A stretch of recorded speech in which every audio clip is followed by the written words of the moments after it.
અમદાવાદમાં પાલતુ શ્વાનના કરડવાથી બાળકના મૃત્યુની ઘટના બાદ સુરત મહાનગરપાલિકા તંત્ર હરકતમાં આવ્યું અને પાલતુ શ્વાન રાખવા માટે લાયસન્સ ફરજિયાત કરવામાં આવ્યું સહિત ગુજરાત રાજ્યમાં અનેક શહેરો અને જિલ્લાઓમાંથી જે રીતે રખડતા શ્વાન અને પાલતુ શ્વાન દ્વારા લોકો પર હુમલા કરવા સહિતની જે ઘટનાઓ બની રહી છે તેને લઈને સુરત મહાનગરપાલિકા દ્વારા એક મહત્વનો નિર્ણય કરવામાં આવ્યો છે.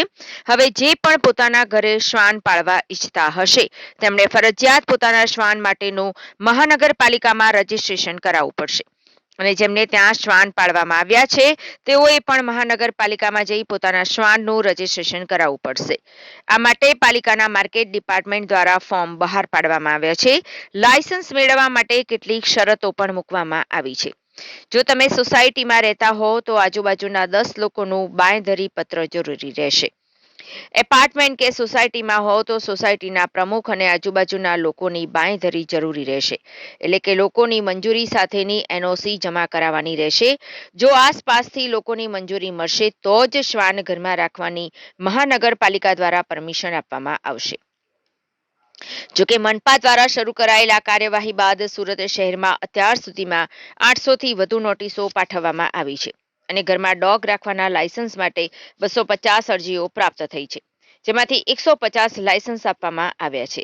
100 અરજીઓ હાલ તપાસ હેઠળ છે, જ્યારે 6 અરજીઓ કેન્સલ કરવામાં આવી છે. આ કાર્યવાહીનો મુખ્ય હેતુ શહેરમાં પાલતુ શ્વાન સંબંધિત ઘટનાઓને નિયંત્રિત કરવાનો અને નાગરિકોની સુરક્ષા સુનિશ્ચિત કરવાનો છે. સુરત મહાનગરપાલિકા દ્વારા પાલતુ શ્વાન રાખવા અંગે લેવાયેલા નવા નિર્ણયોથી શહેરના શ્વાન માલિકોમાં નારાજગી જોવા મળી રહી છે. જોકે શ્વાન માલિકોએ રજીસ્ટ્રેશનની પ્રક્રિયાને સ્વીકાર્ય ગણાવી છે, પરંતુ આસપાસના 10 પડોશીઓ પાસેથી બાંહેધરી પત્ર મેળવવાના પ્રમાણપત્ર મેળવવાની શરતને અયોગ્ય ગણાવી છે.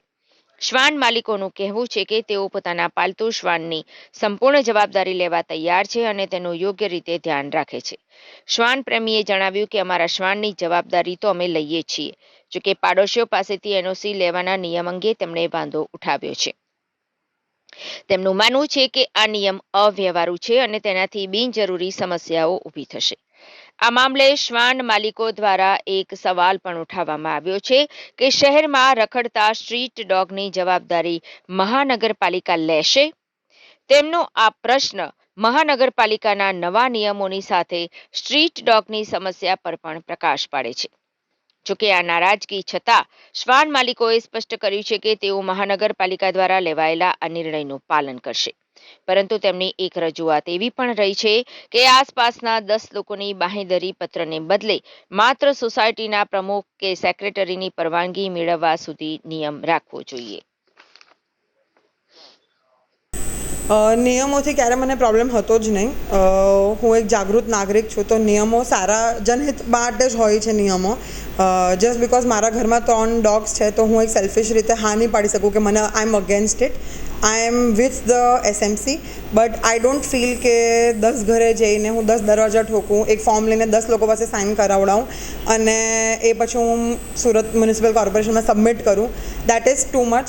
એક બેટર રસ્તો હતો કે તમે આને ઇમ્પ્લાય માટે અને એપ્લિકેશન માટે તમે કરી શકતા હતા કે તમે ખાલી સેક્રેટરીને પ્રેસિડેન્ટની સિગ્નેચર લઈને તમે સબમિટ કરી શકો છો.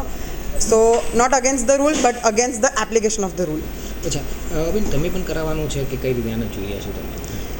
સો હું તો મેં તમને જેમ કીધું કે હું એક જાગૃત નાગરિક છું. હું મારા ડોગ્સનું રજિસ્ટ્રેશન કરાવવાની જ છું. મેં ઓલરેડી એની પ્રોસેસ ચાલુ કરી દીધી છે. મને એનાથી વાંધો નથી. બટ કાલે ઉઠીને અગર મારી જ બિલ્ડિંગની નીચે કોઈ સ્ટ્રે ડોગ મને કડી જશે તો શું સુરત મ્યુનિસિપલ કોર્પોરેશન એની કોઈ બાંહેધરી કે જવાબદારી લેવા રેડી છે? તમે અમારી પાસે અમારા ડોગ્સની જવાબદારી લેવડાવો છો. જે સ્ટ્રીટ ડોગ્સ છે એનું તમે શું કરશો? અને એનો રસ્તો એ નથી કે તમે એસએમસીની એક ગાડી બોલાવો, એની અંદર બધા એરિયાના ડોગ્સને તમે એની અંદર ભરી દો અને પછી એક વીક રહીને પાછા અહીંયા જ દેખાવાના છે. જ્યારે બી કોઈ કમ્પ્લેન કરે કોઈ સોસાયટીના આસપાસ તો હંમેશા અમે બચપનથી થતા જોયું છે કે એ ગાડી આવે, લઈ જાય બધાને, અઠવાડિયા રહીને પાછી મૂકી જાય. તો સુરત મ્યુનિસિપલ કોર્પોરેશને ઓલરેડી ડોગ્સની ખસ્તી માટે બહુ બધા રૂપિયા પહેલાં બી નાખી દીધા છે. પોપ્યુલેશન ઘટાડવા માટે બહુ બધા રૂપિયા નાખી દીધા છે. બટ શું એનું કોઈ પરમનન્ટ સોલ્યુશન આવ્યું છે? નથી આવ્યું. સો મારા ડોગ્સની જવાબદારી લેવા માટે હું રેડી છું. મારા ડોગ્સ વેક્સિનેટેડ હોય છે. ઓકે, એસએમસીના ડોગ્સ તો વેક્સિનેટેડ પણ નથી હોતા. ટાઈમ ટુ ટાઈમ એ લોકોનું વેક્સિનેશન નથી. ફોર એક્ઝામ્પલ અગર એ ડોગને રેબીઝ હોય ને અગર એ મને કડી ગયું તો શું મને જે બી થશે એની જવાબદારી સુરત મ્યુનિસિપલ કોર્પોરેશન લેવા રેડી હોય તો આપણે આની પર આ મુદ્દા પર વધારે ચર્ચા કરી શકીએ છીએ.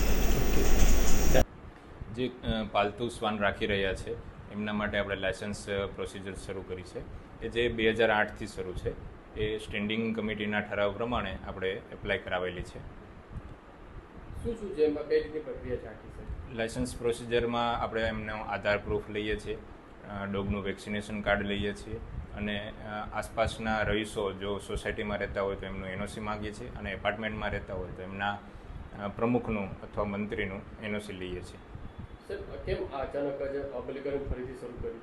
અમદાવાદમાં જે હાલ કરુણ ઘટના બનેલી છે જેમાં એક નાની બાળકીનું મોત થયેલું છે રોટવીલર ડોગના કારણે, જેના ગંભીરતાના પગલાઓના આધારે અમે એસએમસીમાં આ પ્રોસિજર કડક બનાવી છે. કઈ રીતે અરજીઓ સામે આવી છે અત્યારે? હાલ 800 ઉપર અમે નોટિસો આપેલી છે દરેક ઝોનમાં, જે વોર્ડ વાઇઝ અમે નોટિસો આપીએ છીએ. અત્યારે હાલ 250થી ઉપર અરજીઓ આવેલી છે, જેમાંથી 150ને અમે મંજૂર કરેલી છે, 6 જેટલી નામંજૂર કરેલી છે અને 100થી વધારે અરજીઓ અમે પૂર્તતા માટે પરત કરેલી છે. સર કેટલો મહત્વનું રહેશે જેના આ લાયસન્સ પ્રોસિજરના આધારે જે ડોગ ઓનર છે એમને તેમના ડોગ માટે લાયસન્સમાં એપ્લાય થશે અને આજુબાજુના રહીશોને અને ડોગ ઓનરને બંનેને ફાયદો રહેશે. સર કદાચ કોઈ અનાદર થશે તો કઈ રીતે કાર્યવાહી? જે આનો અનાદર થશે તો નોટિસના અનાદર બદલ એમને પોલીસ કાર્યવાહી તેમજ કોર્ટ કાર્યવાહી